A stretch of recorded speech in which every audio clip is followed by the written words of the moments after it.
साहित्य परिवारातील सर्व मित्र मंडळी आपण जमलेलो आहोत.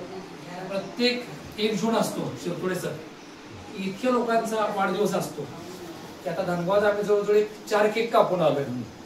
आता हा 5वा केक आज मानवडे साहेबांचा आपण कापलेला आहे.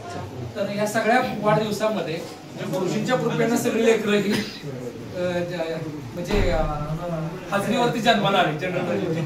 सगळ्यांच्या काही 1 जूनच्या बऱ्याच जणांचे वाढदिवस होतात, पण दत्ता मानवडे साहेबांचा हा वाढदिवस आमच्यासाठी खास आहे की या दिवशी पावलं बरोबर इकडं आमची वळत असतात. एक मानवडे परिवाराशी एक स्नेहाचं आपुलकीचं एक नातं आहे आणि खऱ्या अर्थानं या व्यक्तीकडे आल्यानंतर म्हणजे कित्येक साहित्य क्षेत्रातील माणसं दिग्गज मेरेकर सर आम्ही अनुभवलेले आहेत. त्या साहित्यिकाला मी त्याच्या वाढदिवसानिमित्त व्हॉट्सअपवरती पोस्ट टाकली होती. त्याचा लगेच फोन आला की माझं व्हॉट्सअप अकाउंट म्हणजे तुम्हाला वानखेडेचं स्टेडियम वाटलं का, तुम्ही लागलाय बॉलिंग आणि बॅटिंग करायला. मी म्हटलं साहेब तुम्हाला वाढदिवसाच्या शुभेच्छा दिल्या, पण मला हे सगळं आवडत नाही आणि कृपया माझा नंबर तुम्ही डिलीट केला तरी चालेल.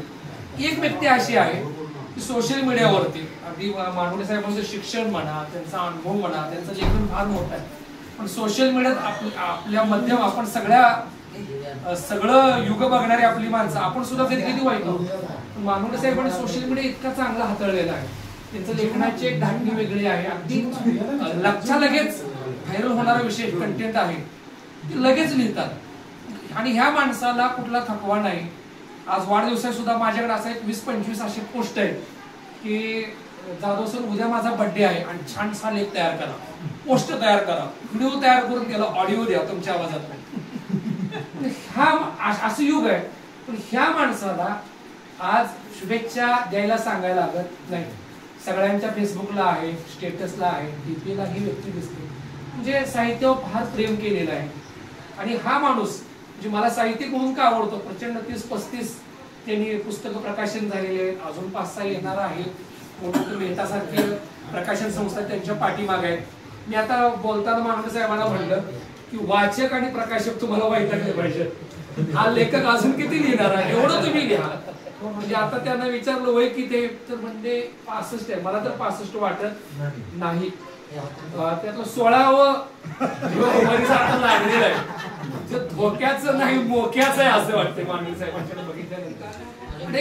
इथं आल्यानंतर एक फार एनर्जी येते. म्हणजे फोनवर जुन्या काळात पैशाचं इमान आपलं शिवाजी विद्यापीठाला लागलं, मला लोकमत बंद फोन आला की ह्या लेखकांची मुलाखत घ्यायला जावं. आम्ही घरात आलो, ते स्वप्नील भाई का निलेश भाई होता की आम्ही ते टाकरेच्या गेटावर रेल्वे रोडाकडे गाडी काढत सुनील कोण होता, आम्ही जाऊन त्यांची मुलाखत घेतली होती आणि ते सगळी राज्यभर प्रकाशित झाली होती. तर जगणं जे आहे त्यांनी मांडलं. लेखक साहित्यिक म्हणून किती ही व्यक्ती मोठी आहे. हे आभाळाला हात टेकले असले तरी हा माणूस हवेत राहत नाही, त्यांचे पाय जमिनीवरती आहेत, नेहमीच माणसात राहतात आणि साहित्यिक म्हणून हे ग्रेट आहे. सगळ्यात महत्वाचं माणूस म्हणून ही व्यक्ती फार मोठी ग्रेट आहे. हे सगळ्यात एक आनंदाची बाब आहे. कुठलाही लवलेश नाही, अहंकार नाही, मोठेपणाचा वारा या माणसांना अजिबात अंगाला लावून दिला नाही. अगदी चेष्टेखोर स्वभाव आहे. मला वाटतं किती वाजता येतोस म्हणजे या लागलो, बरोबर 7 ला आला पाहिजे. प्रकाशरावाला म्हणजे पाक्या फोन करत नाही म्हणजे की म्हणजे फोन घरात असतोय बायकोकडे म्हणले आणि म्हणजे लाटक्याच्या बायकांच्या बरोबर फोन करतो म्हणताना बायकोला बायको फोन काढून घेतात. तर ताई म्हणते वाढदिवसा दिवशी तर चेष्टा करायची पोराची थांबवायची. म्हणजे एवढी आमची चेष्टा असते. आता मगाशी येताना मी म्हणलं मिस्टर दत्तात्रय मानवडे येतच राहतात का, काय म्हणणे घरात आहे. मला धनंजय माने अशोक सराफचा लक्षात जायला गाठवला, कारण इथं आल्यानंतर गेटाव म्हणजे शरद घर कुठं आहे म्हणजे अरे पोरांनो डावीकडे आहे का उजवीकडे आहे मुलाच्या. मी म्हणलं घरात राहताय कोण, म्हणजे गाडी गंमत केली तुझी. म्हणजे हा माणूस प्रत्येक क्षण असा आनंदानं जगतो, माणसात मिसळतो. आमच्या दरवर्षी नाटकाला आणि एका नाटकात तरी 4 चाकी गाडी करून 10-12 बायका माणसं गोळा करून घेऊन आले. तर मला म्हणजे माझ्या शरदचं नाटक आहे आणि शेवटाला पब्लिक कोण नाही असं वयात नको. एवढे आमचं ट्युनिंग जमलेलं आहे. तर म्हणते दरवर्षी आम्हाला म्हणतात माझं ती वग नाट्य तुम्ही कधी करताय. परत म्हणतो मानवी साहेब आम्ही जरा आता अलीकडच्या पिढीनुसार करायला लागलो. तर म्हणजे मला एक थीम सांग, एक 1.5 तासाचं नाटक मला नवीन लिहायचंय. सोशल मीडियाच्या युगात लच चालणारं नाटक मला लिहायचं. परवा देखील आमच्या ते नाटकाला आले जे हनुमान नाट्य मंडळ 87 वर्ष झाली, एवढं ते पेपरला वगैरे टीव्ही मीडियावरती गाजलं. याला कारण आहे मानवडे साहेबांनी जे आर्टिकल लिहिलं 1932 पासून बाबा भोसले गुरुजींची परंपरा, बाबा भोसले गुरुजी त्यांचं आदर्श आहे साहित्यात, ते दैवत मानतात त्याला.